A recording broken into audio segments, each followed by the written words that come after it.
जब भी आपको लगे और लोग आकर ज्ञान दें कि भैया 10 साल में तो बस मोदी ही मोदी हैं, तो मैं आपको 3 बड़े डेटा पॉइंट दे रहा हूं, उसको आप याद रखिए। जनवरी 2015 से लेकर जून 2016 तक 12 और 6 18 महीने तक इसी भाजपा, यही मोदी, यही अमित शाह, यही संघ, यही गवर्नमेंट, सारे प्रयास के बावजूद उनको कोई सफलता इलेक्टोरल नहीं मिली। असम एक एक्सेप्शन हुआ मई 2015 में। 2015 जनवरी में वो आम आदमी पार्टी से दिल्ली में हारे, नवंबर में महागठबंधन से हारे, मई में बंगाल, तमिलनाडु जैसे जगह पर हारे। लेकिन एक चीज जो उनको बचा ले गई वो असम में जीत। ये वो फेज है जब पहली बार बीजेपी की तब की सीनियर लीडरशिप ने ओपन पत्र लिखा था कि भाई जो पार्टी की कार्य पद्धति है इसको सुधारने की, बेहतर करने की जरूरत है। Opposition could not capitalize on that 15 months. ये पहला इंस्टेंस था। तब मोदी नए थे, सरकार की इतनी कोई बहुत बड़ी अचीवमेंट नहीं थी। स्वच्छ भारत, योगा को छोड़कर, कोई जनधन, 2-3 बातों को छोड़कर अभी वो मतलब अभी जम ही रहे थे।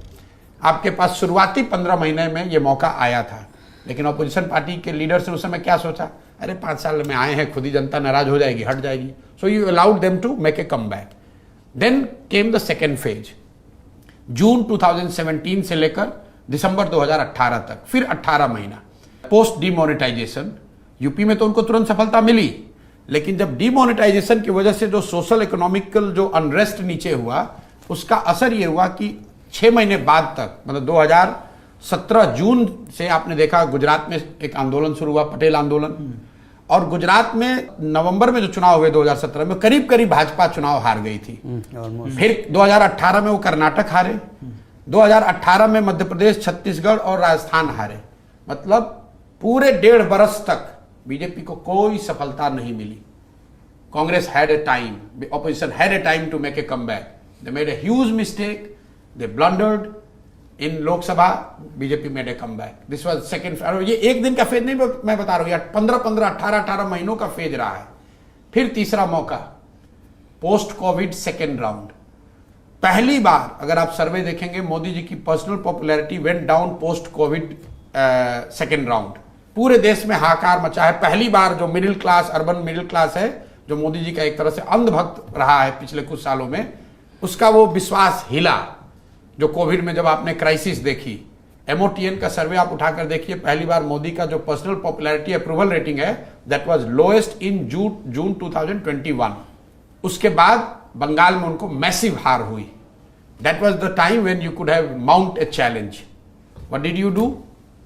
For 1.5 years you are sitting at home. Covid में कोई ऑपोजिशन लीडर, कोई पार्टी, किसी नेता ने कोई प्रयास किया हुआ बता दीजिए। Slowly he again made a comeback. तो अगर आप 3 बड़े मौके 10 साल में, कम से कम 15-15 महीने के 2 और 1 साल का 1 मौका ऑपोजिशन और ऑपोजिशन पार्टी के लीडर्स के सामने आया है, you couldn't capitalize on it. तो अगर आप कैच छोड़ोगे तो बैट्समैन 100 रन बना ही देगा भाई। And specially if is a good batsman, he is going to make you pay for it. तो ऐसा नहीं है, मैं बार बार आपको कह रहा हूं, ऐसा नहीं है कि 10 साल में कोई चैलेंज नहीं हुआ है, कहीं वो चुनाव नहीं हारे। ये तो जब आप पीछे बैठ के देखते हो भैया 10 साल से लगातार वही बने हुए। But there has been phases, prolonged phases, when they were on back foot, they were not knowing what to do, primarily led by Congress, could not capitalize on it.